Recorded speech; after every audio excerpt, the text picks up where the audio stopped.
Mr. Uppal, let me get a quick take from you on what you just heard. Would you by and large agree with the sentiments being expressed by Mr. Reddy and Munjal, or are there some doubts that you still have? Oh, well, I think broadly I agree with what they said, that the government basically, had to be very consistent with what they actually laid out. Last year, in spite of the fact they had just about 2 months to make the budget, but they articulated the vision very well. And this year, it's basically reconfirming that they stay course and they're not going to take any deviation. They have reiterated their commitment to, larger spend on infrastructure. They seem very focused to see that the manufacturing should get back. But this is so far so good. But let me just say, take a little bit of contrarian view. Since I'm connected with the mining industry and the steel and the manufacturing, I think that what I was missing into this budget was government getting a little more into specifics about the manufacturing industry. For example, if you take steel, I mean, it's no secret that the steel industry in India is going through a very tough time at this point of time. Right. I would have at least liked to hear from Finance Minister that he does acknowledge that the steel industry and the mining industry are going through a tough time, of what measures they are going to take to make sure that this industry comes up, because steel industry contributes nearly 3% to the GDP. So nobody can afford to sort of ignore that. So I would have liked to see that he at least acknowledges that we need to help it out. Okay. They should have given some kind of protection against I think dumping. import duty has been increased. I think. Well, it might be there in the fine print. We are yet to see as to how much have they done, but he didn't make any mention in his. So I'm going to get Prashant to take you through some more details on this, and Rajiv and Gokul, please stay on as well. We need to get a little bit more detail and into all the details here, which Prashant is going to be. Mr. Uppal, I'm just going to come to everyone, but just we were talking about the steel sector. You're saying manufacturing, but I think it's now being confirmed that import duty on steel has been increased. Well, I'm told so. It was some not protection. in the FM's announcements, but I'm told that there's something which is there in the final print. Yeah. The steel industry really needs to be sort of helped. It has touched its lowest point in the recent years. And I think the government really need to offer it some kind of protection, because the people that you're fighting against, they're not on the level playing field. Whether we talk of Chinese or the Russians, each one of them is driven by a different consideration. So therefore, I think government really needs to be extremely sensitive to steel industry, and the steel industry has gone through a tough time because of the mining issues that they have faced with regard to the iron ore, the coal, etc. Yeah. I think therefore I would expect government really to sort of stand by its industry, especially considering they want this industry to triple its capacity from 100 million tons to 300 million tons in the next 10 years' time. So that's one part. I wanted to get your thoughts on what he said. He said that they need to revive the private-public partnership model. And they said the sovereign needs to take a lot more of the risk, not all of the risk, but more of the risk. Now, one can debate where did the PPP model go south, but it did, right, for a variety of reasons.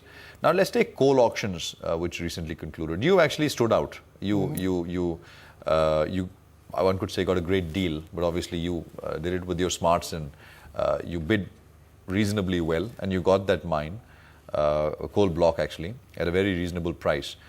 A lot of the other players, especially in the power segment, have bid at they basically said that they don't have any cost of mining, right? And how is it going to work? I mean, I'm just trying to understand this, using this to understand the broader public-private sort of, the government and the private sector working together. Because now when I speak to people in the industry, they say, well, for the power sector, all PPPs, for example, will be renegotiated. People will go to the court. New PPPs, power purchase agreements, we don't know what will happen. Power tariffs will go up. And so there's no real clarity. Same thing happened with roads in 2011, 2012, right? Now, I'm just trying to understand, what is the way forward? The government constructs, builds everything, and private sector operates? That's the only solution? Well, I think the PPP model has to be basically renewed. It started with a lot of expectations some years ago, but then something went wrong along the way, because the roles were not clear as to who should be doing what. Is one going to be investor, and second is going to be operating the asset? So I think we need to bring that kind of clarity. But as we sit here in 2015, I think what is very important to know that government has to invest a lot more at this point of time, because the private sector is not in a position, at least for the short term. The fortunes might improve in the next year or two. So at this point of time, I think the government has to play the role of the investor, and they have to take the private parties on board to sort of maintain the assets and they operate the assets. I think that kind of role clarity has to come, and then it will work. But if both of them are going to do both the things, then you have a conflict Now I which think is it's pretty natural. clear. I think Mr. Jaitley said it in so many words. It's that the government sovereign has to take a lot more of the risk. That was That's really as welcome clear as statement. it gets. That was a good statement by him. Right. So I think brings some amount of clarity. Right. And as regards your question regard to the coal mines, of course, the government is auctioning the mines, and then the Phase people, 2 will start this week, coming week. The Schedule Yeah. 3 is going to start this week.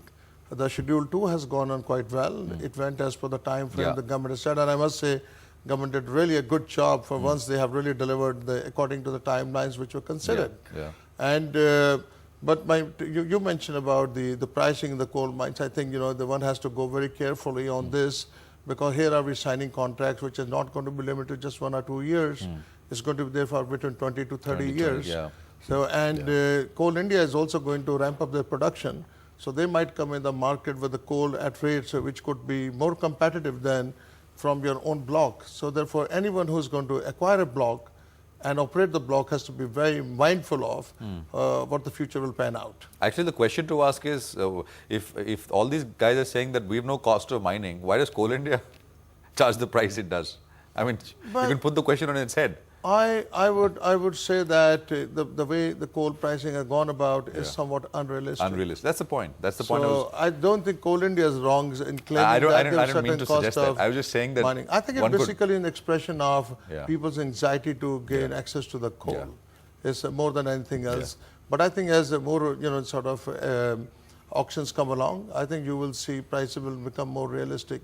I think this is a part of the initial reaction that everybody wanted to grab something, and also for the fact that these mines are operating mines, and therefore those who wanted mines immediately, they paid a price for that. Mr. Uppal, thanks very much for coming in, sir. Thank you for sharing your thoughts with us. Appreciate it.